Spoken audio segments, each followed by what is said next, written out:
나에게 이르시기를 내 은혜가 내게 족하도다. 이는 내 능력이 약한 데서 온전하여 짐이라 하신지라. 그러므로 도리어 크게 기뻐함으로 나의 여러 약한 것들에 대하여 자랑하리니 이는 그리스도의 능력이 내게 머물게 하려 함이라. 그러므로 내가 그리스도를 위하여 약한 것들과 능욕과 궁핍과 박해와 곤고를 기뻐하노니 이는 내가 약한 그때에 강함이라. 아멘. 약한 그때에 어떻다고요? 강함이라. 할렐루야. 이 사람을 아십니까? 이 사람은 2008년 1월 5일 조선일보에 나온 사람입니다. 기사의 제목은 자격증 34개 현대중공업 억척기술자 김영진, 그런 제목으로 나왔습니다.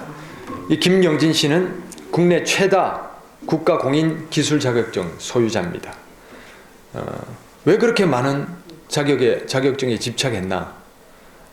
그렇게 묻는 물음에 이렇게 이제 자기 인생을 소개합니다. 이 김 씨는 대구 영남공고 야간반 전기과에 다니고 있었습니다. 그 가정 형편이 안 되니까 공고 이제 야간반을 이제 다녔죠. 그런데 그 야간반을 하면서 이 약점, 별로 주목받지 못하는 이 학벌을 극복하기 위해서 자격증을 따야 되겠다. 그 목표를 가지고 도전합니다. 그래서 고등학교 3학년 때 자격증 2개를 땄고요. 하루 6시간의 아르바이트로 겨우 학비를 마련해 가면서도 피나는 노력으로 자격증을 땁니다. 자격증 덕분에 고등학교 졸업과 동시에 현대중공업에 입사하게 되죠. 그리고 취업 후에는 산업체 특례요원으로 선발돼서 병역 면제 혜택도 받습니다. 자격증 덕분입니다. 그런데 또 회사가 불황을 맞아서 구조조정 한파를 당할 때도 자격증 덕분에 오히려 이 사람은 더 승진하는 그런 기회를 얻게 됩니다. 자격증을 향한 그의 도전은 고졸 학력도 극복해냈습니다. 이게 무슨 소리냐면 기사 자격증은 모두 대학 졸업, 대졸 수준에 맞춥니다. 모든 용어며 이런 것들을 거기에 맞추니까 고등학교 졸업한 사람으로 너무나 힘든 시험이죠. 그런데 처음 접해보는 그런 언어들, 그런 과목들을 너무 분량이 많고 어려웠는데 포기하지 않습니다. 집념, 도전, 노력 이 세 문구를 적어놓고는 도전하고 마침내 1999년 12월 12일 날 기능일이 오를 수 있는 기능인 최고봉 기능장에 오르게 됩니다. 기능장. 그래서 제26회 기능장 자격시험에 수석 합격을 합니다. 이 자기의 약점을 노력과 또 재기의 기회로 삼고 포기하지 않고 그것을 강점으로 승화시킨 우리 김영진 씨다. 그렇게 말할 수 있습니다. 그런데 오늘 본문에도 보면 약점을 강점으로 승화시킨 사람이 나오는데 이 사람이 바로 우리가 알고 있는 사도 바울이죠. 바울 어떤 사람입니까? 이 바울은 다메섹으로 가는 길에 예수님을 직접 만난 그 빛으로 직접 만난 사람이죠. 또 고린도후서 12장 2절에 의하면 세 번째 하늘, 저 천국이죠. 천국까지 갔다가 온 그런 사람이기도 합니다. 또 터키와 그리스와 여러 지역을 다니면서 복음을 왕성하게 전했습니다. 또 기적을 행하고 병자를 치유하고 갖가지 성령의 은사와 능력을 행했습니다. 앞치마, 바울이 쓰던 앞치마를 갖다 덮어도 병이 낫는 그런 놀라운 기적의 사람이기도 했습니다. 그런데 이렇게 능력 있고 완벽한 것 같은 이 바울에게도 약점이 있었어요. 그 약점이 뭐냐? 고린도후서 11장 6절에 보면 말에는 약하다 이런 내용이 있습니다. 글은 잘 쓰는데 말주변이 없는 거예요. 말이 약한 거예요. 하나님의 말씀을 전하고 설교를 해야 되는데 말이 약한 거예요. 얼마나 약점이겠어요. 그렇죠? 그래서 고린도 교인들이 비방할 정도로 그렇게 말에 약하다. 그 다음에 뭡니까? 고린도후서 12장 7절에는 육체의 가시가 있다 그랬습니다. 육체의 가시를 사단의 사자다 이렇게 얘기합니다. 그 정도로 사단짓 한다는 거예요. 이 육체의 약점이, 가시가. 그게 이제 어떤 질병일 수도 있고. 그런데 예를 들면 복음을 전하다가 갑자기 그 질병이 튀어나와가지고 그 자리가 막 엉망진창이 되고 복음 전도가 방해되고 사탄의 가시라고 할 정도로 그렇게 약점이 있는 사람인 거예요. 자, 얼마나 참 답답하고 힘들겠습니까? 그런데 우리에게도 이런 약점이 있지 않습니까? 어떤 이는 가난, 어떤 이는 가정 불화, 어떤 이는 남편이나 아내 혹은 자녀, 이것이 약점일 수 있습니다. 또 어떤 이는 질병, 이것이 약점일 수 있고, 어떤 이는 학벌이나 외모, 이런 것들이 약점일 수 있습니다. 이것만 아니면 살만한데, 이 문제만 아니면 행복할 텐데, 이 일만 아니면 사역에 집중하고 능력 생길 텐데 하며 아쉬워하는 한두 가지 약점이 있을 수 있습니다. 그런데요, 우리만 약점이 있는 게 아니에요. 성경의 인물들을 보면 한결같이 약점이 있는 사람들인 것을 우리가 볼 수 있습니다. 아브라함과 사라, 유명한 그 위대한 아브라함과 사라, 어떤 약점이 있었습니까? 불임이죠. 임신이 안 되죠. 그래서 사라가 90세에 하나님의 기적으로 잉태를 하지 않았다면 평생 아기를 못 낳는 그런 약점이 있을 수 있었습니다. 그리고 라헬, 삼손의 어머니, 또 세례요한의 어머니 한나, 이 여인들은 공통점으로 아이를 못 낳아서 괴로움을 당했다. 그래서 하나님이 태문을 열어줬다. 그런 약점이 있는 여자들이죠. 그 다음에 모세는 뭡니까? 모세도 말을 못하는 거예요. 말을 잘 못하는 거예요. 그래서 오죽하면 형 아론을 대신 말할 사람으로 세워줄 정도로 그렇게 말을 잘 못하는 거예요. 그 약점 때문에 오히려 하나님을 더 의지할 수 있는 그런 기회가 됐죠. 또 다윗은 어떻습니까? 다윗은 바세바와 간음을 하고 우리아를 죽인, 살해한 그런 치명적인 약점이 있었어요. 그 약점 때문에 다윗은 평생을 하나님 앞에 겸손하게 회개하며 살아갔다. 그래서 마침내 하나님이 인정해 주시는, 하나님이 이 다윗을 성경에 하나님이 인정을 받은 인물이 별로 없어요. 그런데 다윗을 그 죄악의 약점에도 불구하고 인정해 주신 그런 은혜를 받았던 사람이죠. 또 장로교회 창시자고 기독교 강요를 집필했던 존 칼빈이라는 신학자는 몸이 늘 골골해요. 늘 몸이 약한 거예요. 그러다가 결국 57세에 몸이 극도로 쇠약해져서 세상을 떠났습니다. 또 유명한 설교자고 감리교를 창시한 존 웨슬레라는 이 목사님은 48세 때 노총각이었는데 4명의 자녀를 둔 과부랑 결혼한 거예요. 그런데 이 부인이 정신병 또 심한 의부증을 가진 아내였던 거예요. 그래서 얼마나 드센 여자인지 매일 바가지를 긁고 남편의 머리채를 잡고 막 흔들고 또 남편을 두드러겨 패고 이럴 정도로 그런 여자와 결혼한 거예요. 그래서 주변 사람들이 딱해하고 민망해할 정도로 그런 약점이 있었습니다. 성경의 위인들과 신앙의 위인들뿐 아니라 위대한 업적을 이룬 사람들을 보면 대부분 약점을 극복하고 일어나서 그 약점을 강점으로 승화시킨 사람들이다 하는 것을 우리가 볼 수 있습니다. 대부분 약점 가운데 하나님을 체험하고 하나님께서 그를 다듬으셔서 능력 있는 사람으로 사용하신 그런 경우를 볼 수 있습니다. 오늘 본문 말씀에서 사도 바울이 이런 고백을 합니다. 9절에 약한 데서 온전하여 짐이라. 약점 때문에 어떻게 된다고요? 온전해진다. 완벽하고 문제없어서 온전한 것이 아니라 약점 때문에 온전해진다. 할렐루야. 왜 그렇습니까? 왜 그러냐면 그리스도의 능력이 내게 머물게 하려 함이라. 약할 그때에 그리스도의 능력이 어떤다고요? 임한다는 거예요. 강한 사람, 완벽한 사람은 자신의 능력만을 의지하는 경우가 많습니다. 그리고 부족할 것이 없죠. 그래서 하나님이 필요 없다. 하나님을 믿을 바에 내 주먹을 믿어라. 뭐 그런 사람도 있습니다. 그리고 하나님을 혹 찾아도 애타게 찾지 않아요. 부족할 게 없으니까. 그래서 그저 종교 하나 가지는 그런 차원에서 교회 다니는 그런 경우가 많습니다. 그러나 약한 사람, 하나님 없이면 안 되는 사람, 절체절명의 상황에서 하나님 붙잡아야만 살 수 있는 그런 사람은 간절히 하나님 찾습니다. 목숨 걸고 하나님 찾습니다. 그러면 하나님 만납니다. 하나님 만나서 죽을 병이 나음을 받고, 하나님 만나서 인생 문제 해결받고, 하나님 만나서 영혼 구원을 받게 되는 것입니다. 이것이 바로 오늘 성경 말씀의 고백이죠. 내가 약할 그때에 그리스도의 능력이 내게 머물므로 내가 온전하여 지니니라. 할렐루야. 그래서 이 바울이 약점을 대하는 태도가 뭡니까? 약점을 대하는 태도가 10절 말씀.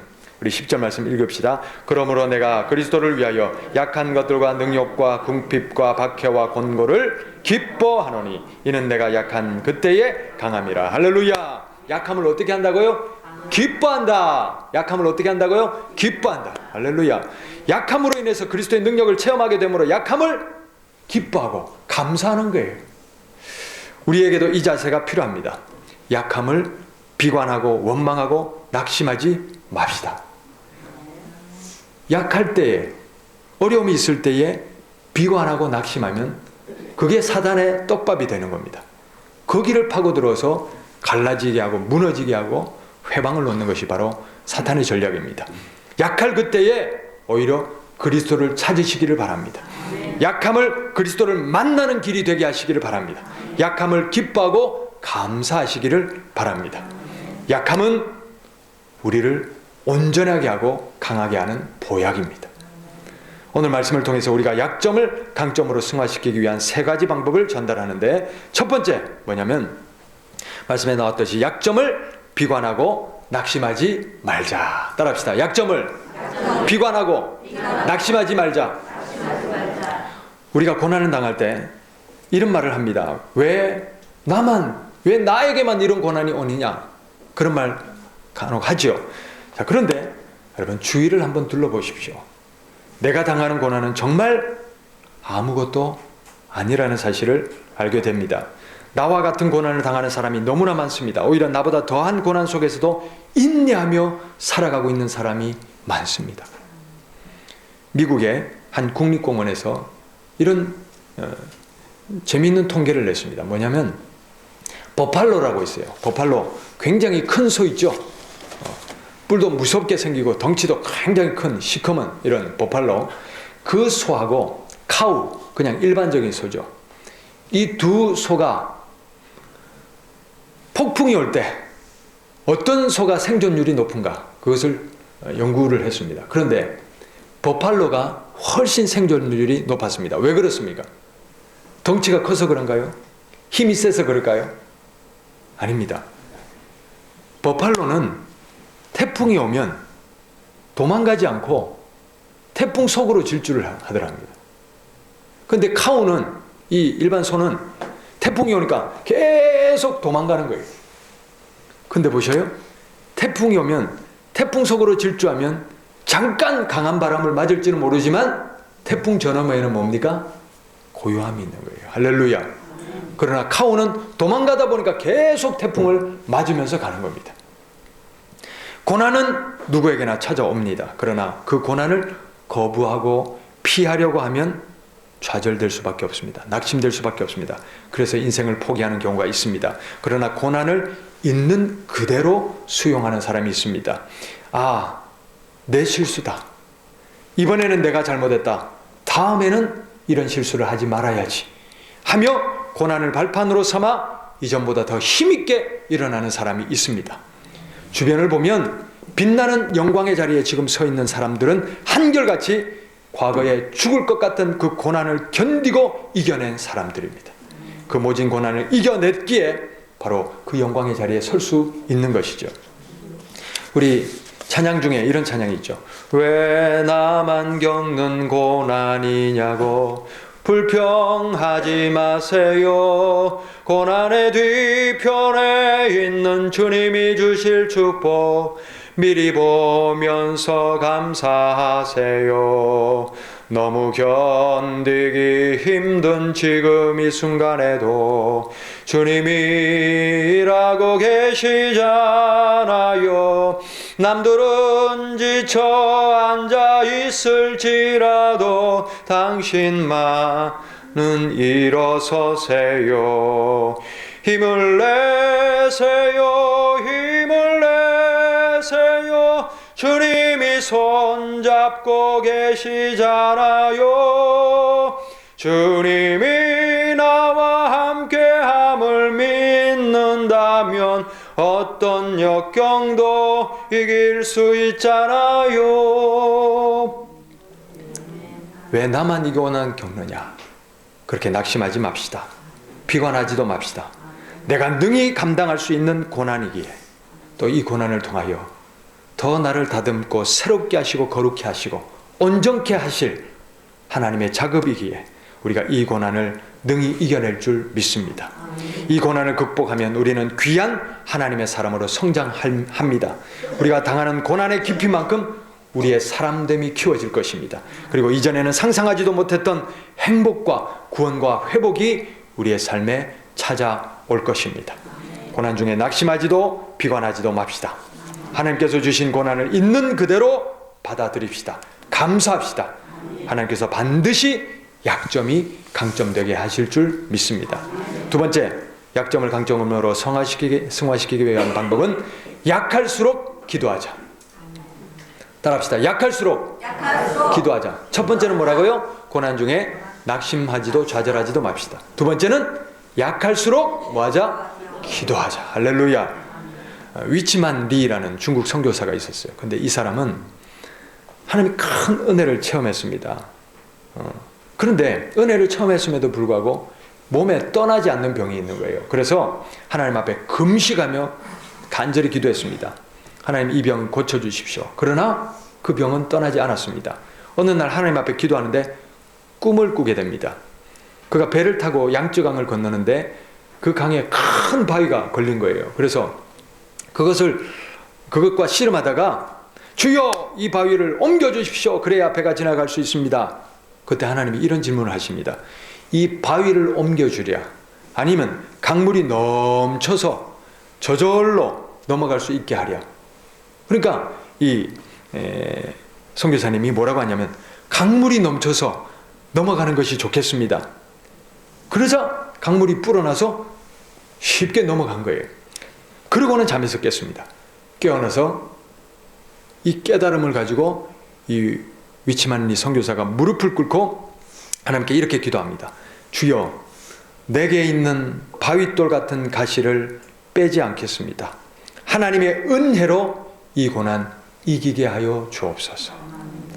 고난을 이기는 방법은 기도하는 겁니다. 고난이 축복이 될 때까지 끝까지 기도하는 겁니다. 기도하여 하나님의 차고 넘치는 은혜를 체험하는 겁니다. 그 차고 넘치는 은혜가 고난의 깊이를 훌쩍 뛰어넘게 하는 것입니다.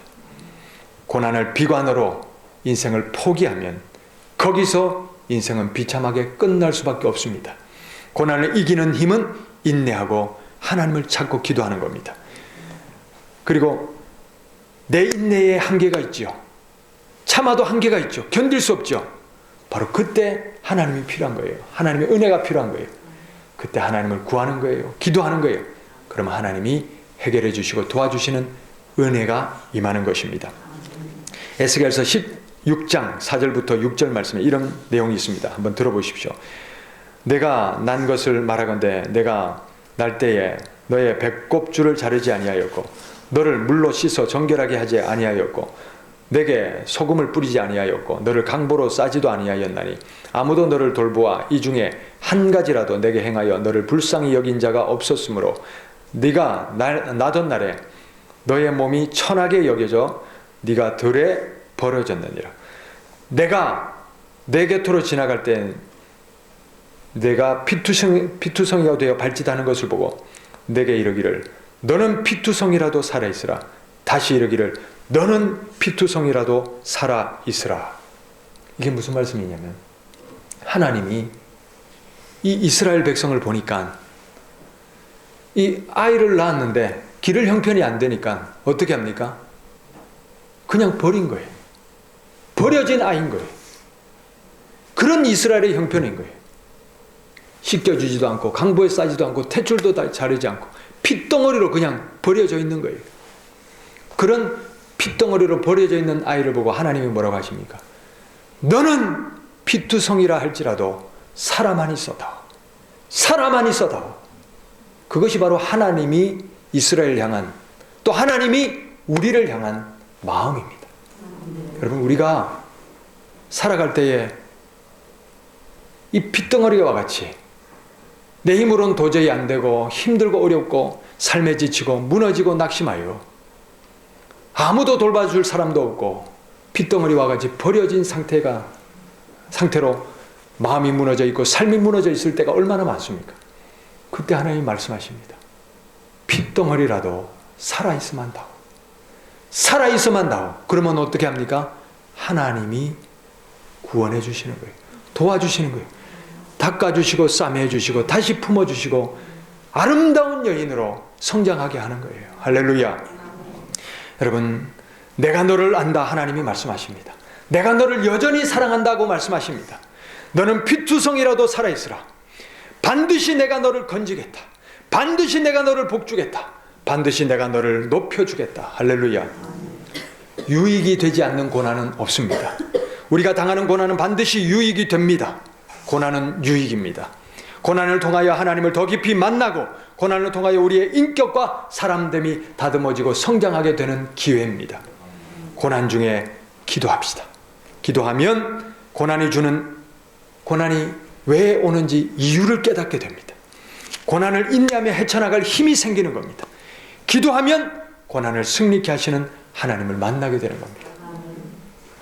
저의 인생에도 돌아보면 죽을 것 같은 고난, 다 잃을 것 같은 고난, 그 고난 중에 하나님을 매달리고 하나님 걸 찾고 그러면서 지금까지 저와 우리 가정이 오게 된 겁니다. 그런 은혜를 다 체험하셨잖아요. 할렐루야.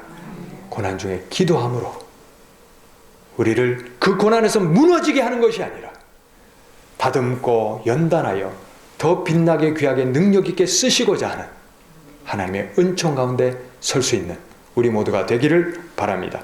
끝으로 약점을 강점으로 승화시키기 위한 방법은 사명을 향해 전진하자. 뭐라고요? 사명을 향해 전진하자. 할렐루야. 고난을 당하면 너무나 견디기 힘들어서 모든 걸 때려치고 싶어요. 포기하고 싶어요. 그러나 그때 포기하면 사탄에게 지는 겁니다. 그리고 모든 것을 잃는 것입니다. 자, 우리가 앞에서 예를 들었던 웨슬레이 있죠? 아내, 그 거친 아내를 만나가지고 그 웨슬레 목사님이 택한 것이 뭐냐면 집에 있을 수가 없는 거예요. 못 견디겠는 거예요. 그래서 웨슬레 목사님은 나가서 전도하자.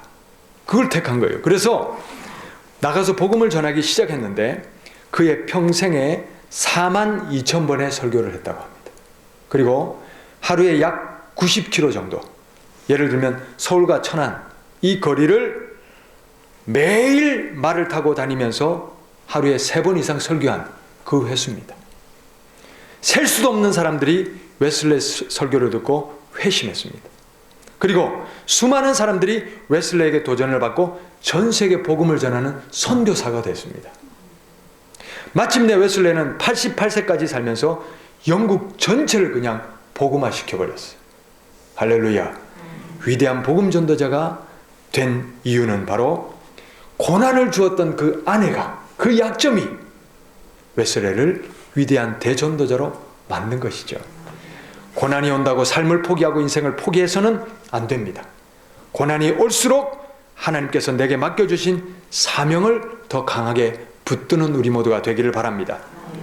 아내로서의 사명, 남편으로서의 사명, 어머니로서의 사명, 아버지로서의 사명, 신앙인으로서의 사명, 전도자로서의 사명, 이 사명을 굳건하게 붙들 수 있기를 바랍니다. 고난은 우리의 사명을 더욱 빛나게 하는 위대한 하나님의 섭리입니다. 하나님께서는 우리를 넘어뜨리려고 약점 주시는 것이 결코 아닙니다.